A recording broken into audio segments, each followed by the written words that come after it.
Bien, seguimos conversando con Claudia Belic, socióloga, autora del libro La guerra del centavo sobre el transporte público en Lima, que ha, digamos, desmontado el mecanismo por el cual los choferes efectivamente tienen que lanzarse a una suerte de guerra de todos contra todos por captar la mayor cantidad de pasajeros, porque mientras más pasajeros tienen, pues entonces sus ingresos son mayores, puesto que no tienen un ingreso fijo. Y esto se debe a que no tienen una relación laboral formal y no están en planilla, por decirlo así. Ahora, el problema, como te decía, es que si estuviesen en planilla, ¿cómo hacer para controlar que efectivamente hacen, que me imagino tendrían que hacer pues un número de horas, 8 horas diarias, digamos, ¿no?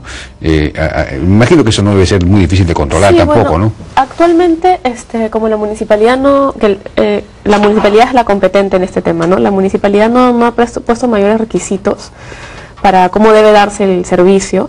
Hay algunas empresas que ya están como que teniendo una fiscalización interna. Y esos son estos relojes que te comentaba, ¿no? Yeah. Algunas empresas ponen eso a lo largo de la ruta para asegurarse que los autos de su ruta mantengan dos cosas, que mantengan cierta distancia entre sí para evitar la competencia y que corran, y que pasen efectivamente a cierta hora por tal sitio, ¿no? Porque hay empresas más formales que se preocupan un poco más por su imagen. Incluso yo he hablado con algunos directivos de empresas que el discurso que manejan es que lo que nos importan son nuestros usuarios, que queremos que mantengan una imagen de que esta empresa es confiable, que pasa a la misma hora por cierto sitio, que no, y hay otras que no, pues no, que no mantienen este tipo de fiscalización interna. Entonces, ¿habría algún tipo de forma en que esto se podría lograr? Sí, pues, ¿no? Pero el tema es que, claro, yo me imagino que si se pone en planilla, si se formaliza el trabajo en las empresas, sí, quiebran todas, o habría que subir el pasaje, ¿no? Sí, pues, ¿Hay alguna idea de cuánto habría que subirlo? No, el problema es que yo creo que actualmente las empresas no todas, pero muchas no están en la capacidad de tener flota propia, de tener a trabajadores en planilla y etcétera, ¿no? Entonces ahí lo que habría que hacer pues es que se formen consorcios y distintas empresas que manejan rutas muy parecidas, porque ese es otro problema hoy en día, que hay rutas que se supone que las rutas no deben ser iguales, pero hay rutas que cambian en un 5% y el resto es igual, ¿no? Ahora creo que con esta nueva ordenanza 1338, si no me equivoco, ha pasado a 60, lo que tiene que ser distinto. Pero 60%. 60% lo que no lo entiendo. O sea, si existe una ruta, yeah, y yo soy empresaria y quiero pedir una ruta muy parecida, yeah, ahora tiene que tener 60%, puede ser igual y el resto debe ser distinto. Yo conozco un caso por una de las empresas que estudiábamos en una especie de subruta. Claro, ese es el problema, por eso es que hay tantas. Una de las empresas que yo estudiaba en este libro en particular era una de un señor que a partir de la liberalización de Fujimori creó su empresa y usó una ruta que hoy es muy popular, que descubrió él pues que tenía mucho público y dijo que quería otra. Entonces quería tener otra empresa con otra ruta, pero que fuera la misma ruta. Entonces, ¿cómo hacía? Y al final lo que él hizo es que solamente un tramo en que la empresa original iba hasta del Ejército hasta Salaverry, y de ahí entraba por Salaverry a Pershing, siguió todo el Ejército hasta Sucre y por ahí entró a Pershing. Es el único cambio, y por eso ya la municipalidad la consideró como otra ruta y se las dio. Entonces son 6 cuadras distintas y por eso ya se consideran como otras rutas. Por eso es que hay tantas rutas hoy en día, hay tanta superposición de rutas, porque son muy parecidas. Bueno, el tema de la ruta es un tema del que vamos a hablar un poco más adelante, pero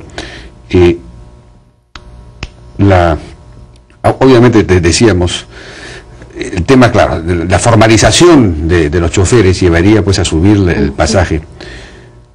Claro, eso nos lleva también al tema de las leyes laborales en el Perú, ¿no? Que son demasiado onerosas, digamos, la formalidad es muy cara, ¿no? Habría que reducir los costos no salariales del trabajo, o quizás el régimen que ahora hay para la microempresa, por ejemplo, ponerlo para este caso, ¿no? Aunque no sean microempresas, porque obviamente una empresa ya de varios ómnibus es una empresa mediana, ¿no? Pero habría que hacer algo así quizás para facilitar la formalización. Pero el otro tema es la ordenanza municipal, esta nueva ordenanza municipal, tampoco establece que deban formalizarse los trabajadores. No. Me imagino que por esta razón. Yo también creo que es muy difícil pedirles eso, ¿no? La ordenanza lo que hace, el principal beneficio de esta ordenanza es que elimina esta figura del propietario y en vez de 3 actores, empresa, propietario y choferes, ahora solamente quedan empresa y choferes, y obliga pues a que las empresas tengan capital, y tengan su flota, ¿no? Entonces ahora sí la empresa es responsable y responde. pero en ningún momento se les exige que tengan a los choferes en planilla o en estabilidad laboral o en nada, ¿no? Lo único que se pide, por ejemplo, en requisitos para pedir la licitación de una ruta es la lista de los choferes, pero la lista de los choferes se las podrían dar hoy como están las cosas, ¿no? Entonces no se pide eso, y ese es un problema, pues, porque pedir eso va a suponer, pues, que todas las empresas van a salir a la calle a protestar, porque no están en la capacidad hoy en día como funcionan de hacer estas cosas, ¿no? Pero entonces el problema del salvajismo en las calles, en el transporte público, se va a mantener, digamos, la guerra del centavo. Yo creo, y a mí, por ejemplo, los choferes me decían, pues, porque mucha gente no se explica por qué corremos y creen que la solución es tener buses a gas del año, y si nos dan buses a gas del año vamos a correr igual pero con buses del año, ¿no? Claro. Entonces no se soluciona el asunto así, ¿no? Yo la verdad creo que este es un tema muy agudo, ¿no? Y a mí me decían en la municipalidad y en otros lugares que muchas gestiones saben de que este es un problema y saben que finalmente lo que pasa es que el transporte público limeño funciona. No nos gusta, pero funciona, porque uno encuentra transporte en cualquier punto de la ciudad, a cualquier hora y sin esperar. O sea, eso es lo que decía Kina Malpartida, que la entrevisté acá un día, que ella vive en Los Ángeles, y decía, yo estoy asombrado, el transporte libre es una cosa extraordinaria. Claro. Yo me paro en cualquier lugar, para un taxi, me lleva y me cobra nada. Sí. Y con un micro también. Entonces, y el micro, además, si no te gusta, no sé, pues la música que está tocando, puedes no subirte y al minutos pasa otro igualito, ¿no?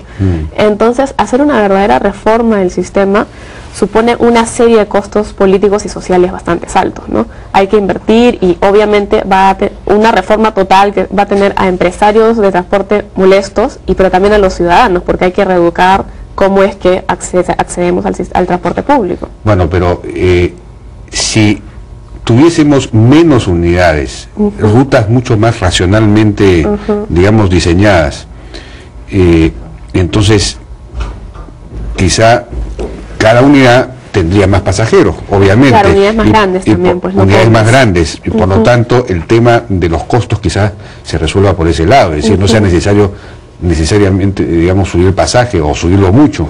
Claro. Digamos, pero claro, eso supone reducir el número de unidades, supone también un costo social. Claro, y el social, por tanto, para los que trabajan en esto como para los usuarios, pues, ¿no? Porque hay que enseñarle a las personas que ya uno no va a la esquina y levanta la mano y está el bueno, libro, pero ¿no? Las personas van a llegar más rápido a su trabajo.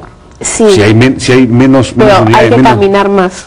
Entonces ese es un problema. Bueno, porque pero muchas veces eso hay que venderlo, pues, como parte de la salud pública, ¿no? Pues, para que... Eso es cierto, porque muchas veces uno se sube al micro y escucha gente que dicen, pues, bajo en el kiosco amarillo de la esquina, pues, no, donde jamás es paradero. Entonces es toda una reeducación del usuario y también, bueno, de los transportistas y de los choferes, y quedarían un montón de cobradores sin trabajo, porque la figura del cobrador tendría que desaparecer. Tú nunca has visto un paradero en Lima. Yo cuando era chico habían paraderos, solo paraban cada 3 cuadras en la avenida Arequipa, me acuerdo, pero eso desapareció hace 40 años. Solamente quedan paraderos en los que funcionan como corredores agregados, ¿no? En la avenida Brasil, en la vía expresa hasta que la cerraron y cosas así, ¿no? Si no... Bueno, pues, finalmente el tema de las rutas, ¿cómo se va a resolver? Porque... ¿el funcionamiento del metropolitano va a suponer, digamos, rediseñar las rutas o no? Mira, el metropolitano lo está gestionando Protransporte, que es una entidad autónoma de la Municipalidad de Lima, y como, o sea, el metropolitano dicen que va a trabajar más o menos para el 10% de la demanda, ¿no? Va a satisfacer el 10%. Todo el resto, el otro 90%, pasa por la Gerencia de Transporte Urbano de Lima, de la Municipalidad. A mí me dijeron en el 2007 que ellos tenían, que en Lima habían 484 rutas y que para enero del 2008 iban a ser la mitad, 242 me parece. Pero eso no se hizo. Y además hubo un problema que empezó a partir de entonces a darse la licitación a las concesiones de la ruta cada 6 meses. Entonces por eso protestaban los empresarios, porque no podían invertir si tenían solo 6 meses, ¿no? Y en esta nueva ordenanza, una de las disposiciones complementarias es que se dan 180 días para que se promulgue un nuevo plan regulador de rutas. Entonces hasta ahora tenemos las casi 500 rutas, pero se supone que, si somos optimistas, en 180 días pueden haber cambios. Pero habría que ver. Bueno, ojalá pues que el alcalde se atreva a llevar ese es un problema, pues hay que atreverse. hay que atreverse, efectivamente, que es algo necesario sin duda, ¿no? Y hay que saber y hay que ser capaz de manejar la situación, pues, ¿no? Prueba de fuego para el alcalde Castañeda. Y obviamente también para sus ambiciones presidenciales. Claro, el problema es eso, pues, ¿no? Que supone mucho, existe, reformar este sistema tiene muchos riesgos de pérdida de popularidad por un buen tiempo. Entonces, eso es, yo creo que pero también la gente, digamos, habría que hacer una encuesta, ¿no? Habría que hacer una encuesta, pero mucha gente se queja del tránsito de Lima. Claro, sí, eso es cierto. Digamos, enfrentarlo también puede ser popular, ¿no? Hay que ver cómo se maneja la campaña. Hay que ver, sí.